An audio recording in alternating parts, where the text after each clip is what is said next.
নমস্কার, আপনারা দেখছেন ক্যালকাটা নিউজ। জিরো আওয়ার নিয়ে আমি বৃষ্টি রয়েছে আপনাদের সঙ্গে। বিধানসভা, সেখানে আজ পশ্চিমবঙ্গ দিবস পালিত হচ্ছে। বক্তব্য রাখছেন রাজ্যের মন্ত্রী শারদ মুখোপাধ্যায়। মনে করিয়ে দেওয়া হয়েছিল নতুন ভাবে রাশিয়ায় থাকা আরেকজন গাড়িওয়ালা ভদ্রলোককে।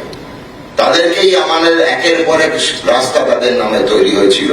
অনেক পরে তৈরি হয়েছিল আশুতোষ মুখার্জি, এসপি মুখার্জির নামে রাস্তা। বাঙালি আবেগপ্রবণ। আজকে কেমন মনে হচ্ছে না 22শে শ্রাবণ, 25শে বৈশাখ আর আজকের 20শে জুন আমরা আবার একটা নতুন দিন পেলাম। আমাদের ইতিহাস আবার নতুন করে রচনা করলাম। ইতিহাস শেখানো পড়ানোর জন্য আজকে মহিত বাবু আপনাদের সঙ্গে আছেন। 1947-এর তারকেশ্বর অধিবেশন, হিন্দু মহাসভার অধিবেশন, এ সম্বন্ধে সবাই মোটামুটি অবগত আছেন। তার আগে হুসেন শহীদ সোহরাওয়ার্দী, তার ইউনাইটেড বেঙ্গল মুভমেন্ট সঙ্গে শরৎচন্দ্র বোস, সেটাও সবাই অবগত আছেন। যেখানে সেই সময়কার অবিভক্ত বাংলার মুসলিম মেজরিটি অবিভক্ত বাংলার ভোট গ্রহণ হয়েছিল। 128 ভোট দান করেছিলেন ফ্রি বা ইউনাইটেড বেঙ্গলের জন্য। 90 জন এগেনস্টে ভোট দিয়েছিলেন। কিন্তু সেই 128 যারা ফ্রি ইউনাইটেড বেঙ্গলে ভোট দিয়েছিলেন, তাদের মধ্যে একজন প্রাক্তন মুখ্যমন্ত্রীও ছিলেন আমাদের। তার পরবর্তীকালে সেটাকেই চ্যালেঞ্জ জানালেন তারকেশ্বরে 4 থেকে 7 এপ্রিল 1947 সালে ডক্টর শ্যামাপ্রসাদ মুখার্জি। ওনারই কথা টেনে বলি, এক দেশ মে দো নিশান, দো প্রধান, দো নিধান नहीं होगा। দো নিশান মানে দুটি প্রতীক পশ্চিমবঙ্গে শুরু হয়েছিল। রাজ্য প্রতীক হয়েছিল যমজ গ। ভারতবর্ষের প্রতীক কিন্তু অশোক স্তম্ভ। দো নিধান, পশ্চিমবঙ্গের আলাদা আইন তৈরি হয়েছিল। প্রচুর জায়গায় আমরা তার নিদর্শন দেখেছি। দো প্রধান, ভয় লাগছিল বলতে, না বললেই ভালো। পশ্চিমবঙ্গের শাসক দল এমন ভাবে চলতো, মনে হতে ভারতবর্ষের কোন গৃহমন্ত্রীও যদি ভারতবর্ষ থেকে পশ্চিমবঙ্গে প্রধান প্রবেশ করে, তাকেও কিন্তু বলা হয় বহিরাগত। সুতরাং দো প্রধানও কিন্তু ডক্টর শ্যামাপ্রসাদ মুখার্জি খুব একটা ভুল বলেনি। আজকে 4 মেতে বাঙালি হিন্দুরা ঘুরে দাঁড়িয়েছে। তারা প্রমাণ করে দিয়েছে আমাদের প্রতীক একটাই, অশোক স্তম্ভ। আমাদের প্রধানমন্ত্রী একটি, নরেন্দ্র মোদীজি। আমাদের আইন একটাই, ভারতীয় ন্যায় সংহিতা। আমি মোহিত বাবুকে বলবো, পুরো ইতিহাস উনি পুরোপুরি আরেকবার বলবেন। আজকে হুসেন শহীদ সোহরাওয়ার্দী, আজকে শরৎচন্দ্র বোস, আজকে কিরণ শঙ্কর রায়, আজকে ফজলুর রহমানরা যে ভুল ছিল তার একটাই জাজল্যমান উদাহরণ। সেই সময় একটি তুর্কি তরুণ, তার নাম যোগেন্দ্রনাথ মন্ডল, তিনি পশ্চিমবঙ্গ ছেড়ে পূর্ব পাকিস্তানে চলে যান। পরবর্তীকালে তিনি পাকিস্তানের সংবিধানের রূপকার হিসেবে সবাই তাকে চিহ্নিত করেন। ভুলে যাবেন না নামটি, যোগেন্দ্রনাথ মন্ডল। উনি স্বেচ্ছায় ভারতবর্ষ ছেড়ে পাকিস্তানে যান। উনি ধর্ম নিরপেক্ষতায় বিশ্বাসী ছিলেন, উনি সেকুলার ছিলেন, উনি সমাজতন্ত্রে বিশ্বাসী ছিলেন, উনি বামপন্থী এবং বামপন্থায় বিশ্বাসী ছিলেন। স্বেচ্ছায় 1947-এ ভারতের পাসপোর্ট ছিঁড়ে ফেলে উনি পূর্ব পাকিস্তানে যান। বাকিটা ইতিহাস। উনি পাকিস্তানের সংবিধানের রচয়িতা, আমাদের যেরকম শ্রদ্ধেয় শ্রী বি.আর. আম্বেদকর মহাশয়। ওনার জীবনের ভুলটি উনি নিজেই বুঝলেন 3 বছর পরে। পাকিস্তান ছেড়ে ফিরে এলেন ভারতবর্ষে। বাকি জীবনটা বনগায় কাটিয়েছিলেন।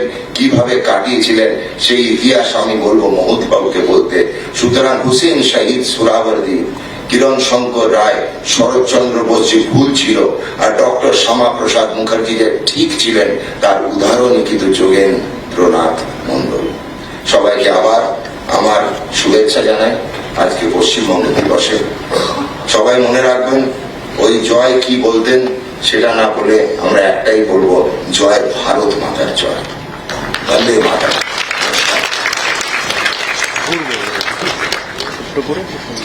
অনেক ধন্যবাদ এবং কৃতজ্ঞতা জানাই মাননীয় মন্ত্রী মহোদয়কে। আজকের এই অনুষ্ঠানে আমাদের সঙ্গে উপস্থিত রয়েছেন একজন বিশিষ্ট সঙ্গীত শিল্পী রবীন্দ্র ভারতী ইউনিভার্সিটির অ্যাসিস্ট্যান্ট প্রফেসর ডক্টর দুর্বা সিংহ রায়চৌধুরী। আমি এখন ওনাকে অনুরোধ করব সঙ্গীত পরিবেশন করার জন্য।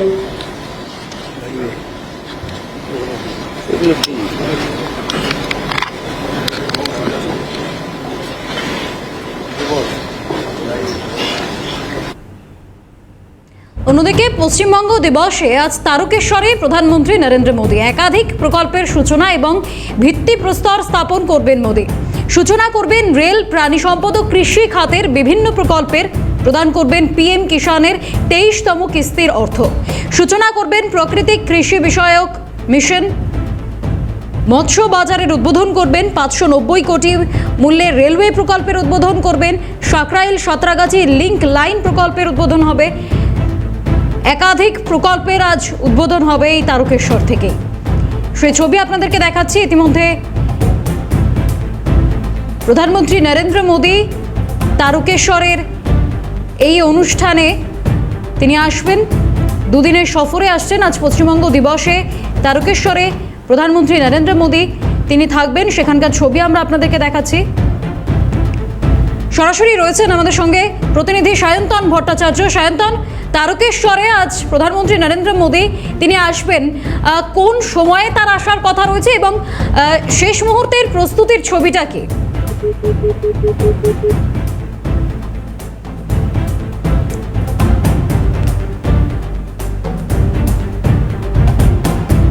বেশ, আমরা আবারও যোগাযোগ করবো আমাদের প্রতিনিধির সঙ্গে। তবে যে খবরে আমরা নজর রেখেছি, আজ তারকেশ্বরে প্রধানমন্ত্রী নরেন্দ্র মোদী সভাস্থলের আয়োজন করা হয়েছে, বিশাল আয়োজন রয়েছে, সেই ছবি আমরা আপনাদেরকে দেখাচ্ছি। কড়া নিরাপত্তায় মুড়ে ফেলা হয়েছে গোটা সভাস্থল।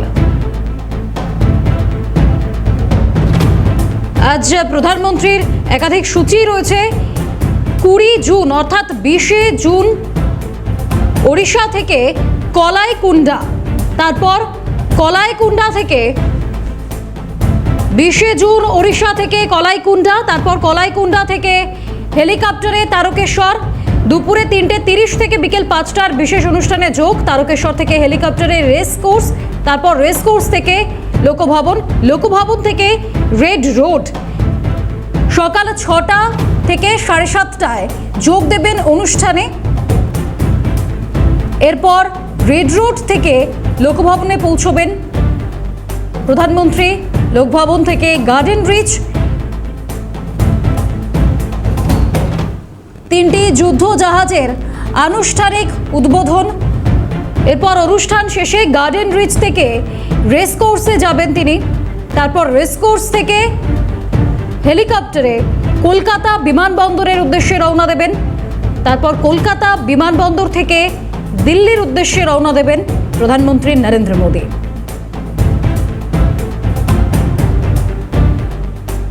দুদিন, একেবারে দুদিনের সফরে রাজ্যে আসছেন প্রধানমন্ত্রী নরেন্দ্র মোদী। আজ পশ্চিমবঙ্গ দিবস উপলক্ষে তারকেশ্বর এবং যোগা দিবস উপলক্ষে আগামীকালও রাজ্যে থাকবেন প্রধানমন্ত্রী নরেন্দ্র মোদী। একাধিক কর্মসূচি রয়েছে তার, দুদিনের ঝটিকা সফর, একাধিক কর্মসূচি, 2 দিন ধরেই একেবারে বিভিন্ন প্রকল্প থেকে শুরু করে যোগা দিবস উদযাপন করবেন প্রধানমন্ত্রী। সরাসরি রয়েছেন প্রতিনিধি সায়ন্তন ভট্টাচার্য। সায়ন্তন, একদিকে তারকেশ্বরে আজ প্রধানমন্ত্রী নরেন্দ্র মোদী তার আসার কথা রয়েছে, তিনি কোন সময়ে আসবেন এবং আজ ঠিক কি কি কর্মসূচি রয়েছে?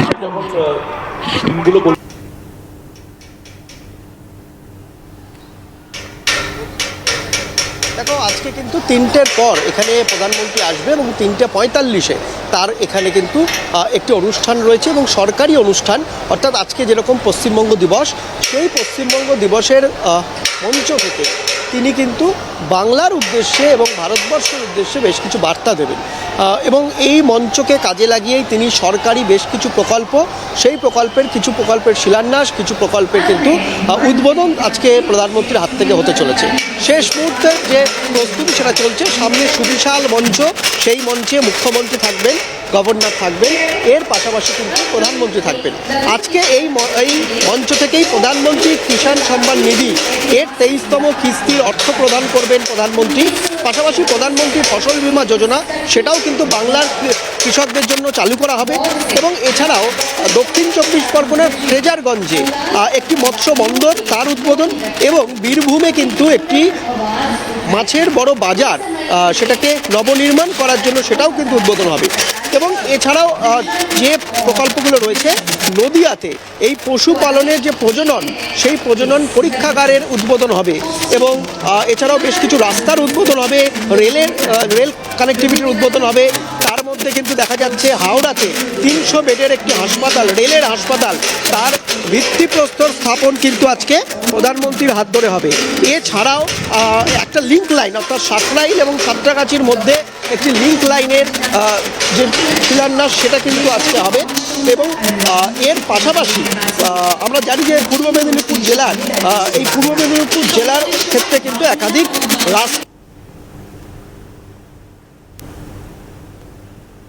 49টি এই যে প্রধানমন্ত্রী গ্রাম সড়ক যোজনা, সেই গ্রাম সড়ক যোজনার অধীনে রাস্তার উদ্বোধন, এবং সেই উদ্বোধন কিন্তু আজকে সরকারি মঞ্চ থেকে হবে। অর্থাৎ বাংলায় যখন প্রধানমন্ত্রী আসছেন তখন তিনি কিন্তু প্রায় কল্পতরু, কারণ আজকের এই সরকারি অনুষ্ঠান মঞ্চ থেকে এই একাধিক যে প্রকল্প, সেই প্রকল্পের উদ্বোধন, শিলান্যাস এগুলো কিন্তু হতে চলেছে।